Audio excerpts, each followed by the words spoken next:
नमस्कार, India 24/7 live TV में आप सभी का स्वागत है। मैं हूं मधुमिता। दुनिया भर के इस्लामिक देशों के नेताओं का जमावड़ा भारत की राजधानी दिल्ली में लगने जा रहा है। दुनिया भर के नेता शनिवार यानी 31 जनवरी को एक साथ आएंगे और आपको बता दें कि इसकी अध्यक्षता भारत और संयुक्त अरब अमीरात करने वाला है। इस बैठक का उद्देश्य भारत और अरब देशों के बीच सहयोग को और मजबूत करना और साझेदारी को नई दिशा देना है। इस बैठक में 22 अरब देशों के विदेश मंत्री हिस्सा लेंगे। देश की राजधानी दिल्ली के भारत मंडपम में होने वाली इस बैठक की मेजबानी भारत कर रहा है। विदेश मंत्रालय की तरफ से इसको लेकर जानकारी भी दी गई है। इसमें बताया गया है कि अरब लीग के सभी सदस्य देशों के विदेश मंत्री और अरब लीग के महासचिव भी हिस्सा लेंगे। बैठक से पहले आज भारत मंडपम में वरिष्ठ अधिकारियों की एक अहम बैठक होने जा रही है। इस तरह की बैठक पूरे 10 साल बाद हो रही है। इससे पहले ये बैठक साल 2016 में आयोजित हुई थी। हालांकि उस समय ये बैठक बहरीन में थी। भारत खुद अरब देशों के संगठन लीग ऑफ अरब स्टेट्स का पर्यवेक्षक है। इस संगठन में कुल 22 सदस्य देश शामिल हैं। लीग ऑफ अरब स्टेट्स का गठन 22 मार्च 1945 को काहिरा में किया गया था। इस संगठन की शुरुआत में मिस्र, इराक, जॉर्डन, लेबनान, सऊदी अरब और सीरिया जैसे देश शामिल थे।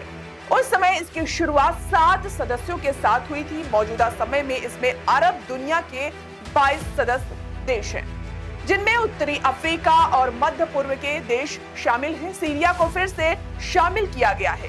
लीग में आर्मेनिया, ब्राजील, चाड, इरिट्रिया, ग्रीस, भारत और वेनेजुएला जैसे ऑब्जर्वर देश भी हैं। भारत और अरब देशों के रिश्ते बहुत पुराने हैं और व्यापार, ऊर्जा, शिक्षा, संस्कृति और कूटनीति जैसे कई क्षेत्रों में मजबूत सहयोग है। भारत अरब देशों के बीच व्यापार 240 अरब डॉलर से ज्यादा का है। भारत अपनी जरूरत का ज्यादा तेल, गैस और एलपीजी अरब देशों से ही लेता है। वहीं 90 लाख से ज्यादा भारतीय अरब देशों में काम करते हैं। इस बैठक में दोनों पक्ष व्यापार, ऊर्जा, शिक्षा, तकनीक, मीडिया और सांस्कृतिक सहयोग को और मजबूत करने में चर्चा करेंगे। अब भारत इसकी मेजबानी करके अरब देशों के साथ अपने रिश्तों को नई मजबूती देना चाहता है। इस बैठक से पहले फिलिस्तीन की विदेश मंत्री वरसेन अघाबेकियन शाहीन ने भारत से गाजा के पुनर्निर्माण में ज्यादा मदद करने और फिलिस्तीनी शरणार्थियों के लिए UNRWA को समर्थन जारी रखने की अपील की है। उन्होंने कहा है कि भारत हमेशा फिलिस्तीन के साथ खड़ा रहा है और 2 राज्य समाधान, फिलिस्तीनियों के अधिकार और साथ ही अंतर्राष्ट्रीय कानून का समर्थन करता रहा है। शाहीन ने यह भी कहा है कि आज भारत इजराइल और फिलिस्तीन दोनों का दोस्त है। वो दोनों के बीच शांति के लिए मध्यस्थ की अहम भूमिका निभा सकता है। फिलिस्तीनी विदेश मंत्री ने बताया कि भारत ने शिक्षा क्षेत्र में कई प्रोजेक्ट्स का समर्थन किया है। वेस्ट बैंक में कई स्कूल भारत की मदद से चल रहे हैं, जबकि गाजा में कुछ स्कूल हालिया संघर्ष में नष्ट हो गए हैं। सूत्रों के मुताबिक इस बैठक में क्षेत्रीय शांति, स्थिरता और गाजा के लिए शांति योजना पर भी विस्तार से चर्चा होगी।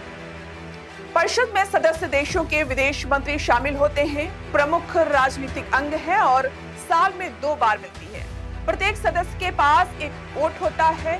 निर्णय केवल उन राज्यों पर बाध्यकारी होते हैं जो पक्ष में वोट करते हैं। लीग बहुमत के आधार पर निर्णय लेते हैं, लेकिन अनुपालन लागू करने के लिए उसके पास कोई तंत्र नहीं है। उसे आंतरिक संघर्षों और प्रमुख अंतर्राष्ट्रीय मुद्दों पर सामूहिक निष्क्रियता के लिए आलोचना का सामना करना पड़ता है। LAS, AU, EU, ASEAN, Asian और union of South American nations के साथ बहुपक्षीय संबंध बनाए रखता है।